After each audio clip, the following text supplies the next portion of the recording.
रहा हूँ। यहाँ भी मैं प्रिंसिपल 3 साल तक रहा गवर्नमेंट हाई स्कूल में। तो देखिए, मैं एक चीज़ बता दूँ कि जितने भी हमारे भाई बहन यहाँ बैठे हुए हैं, ये बाबा साहब के संबंध में तो मैं समझता हूँ सभी जानते होंगे और बाबा साहब को अपना भगवान मानते होंगे, क्योंकि जो कुछ भी ये आज चमत्कारी है, जो भी हमारे चेहरे पर चमक है, ये बाबा साहब के खून पसीने की चमक है।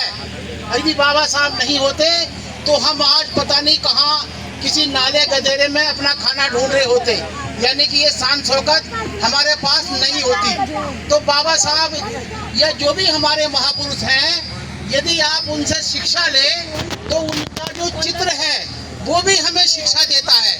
जैसे कि बाबा साहब को यदि आप देखें तो बाबा साहब का जो चित्र होगा वो इस प्रकार से उंगली उठाए होगा, ऐसे उंगली होगी।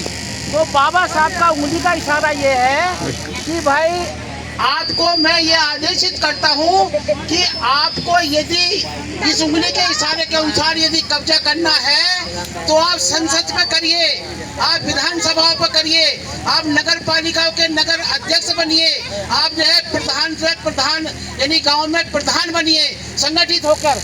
लेकिन हमारे समाज ने बाबा साहब की बात नहीं मानी और उन्होंने कब्जा तो किया, लेकिन कब्जा कहाँ किया? आदमियों ने तो कब्जा किया दारू की हड्डियों पर। एकाधिकार है उनका। शाम को देखिए, सारे का सारे हमारे समाज के 90% लोग वहाँ पे मिलेंगे। और महिलाओं ने कब्जा कहाँ किया?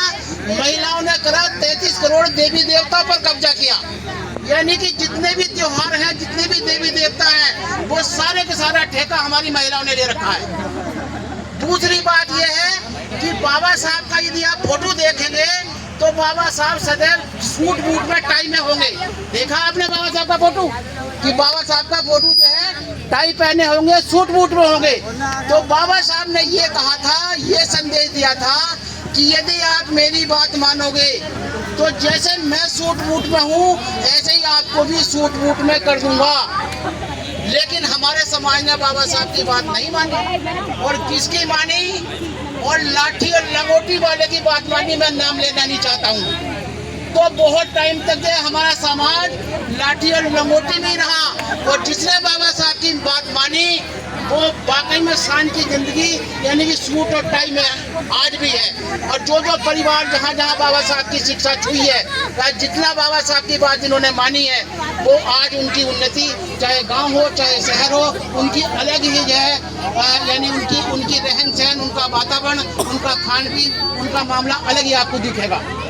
तीसरी चीज ये है कि बाबा साहब का जो फोटो है, आपने उनका स्टेचू देखा होगा, तो इस प्रकार से भारतीय संविधान उनके बगल में होगा और वो सीने से, चूंकि बाईं ओर सीना होता है यानी कि हृदय होता है, तो वो सीने से लगाए हुए बाबा साहब संविधान को लिए हुए ऐसे मिलेंगे आपको। देखा होगा आप लोग।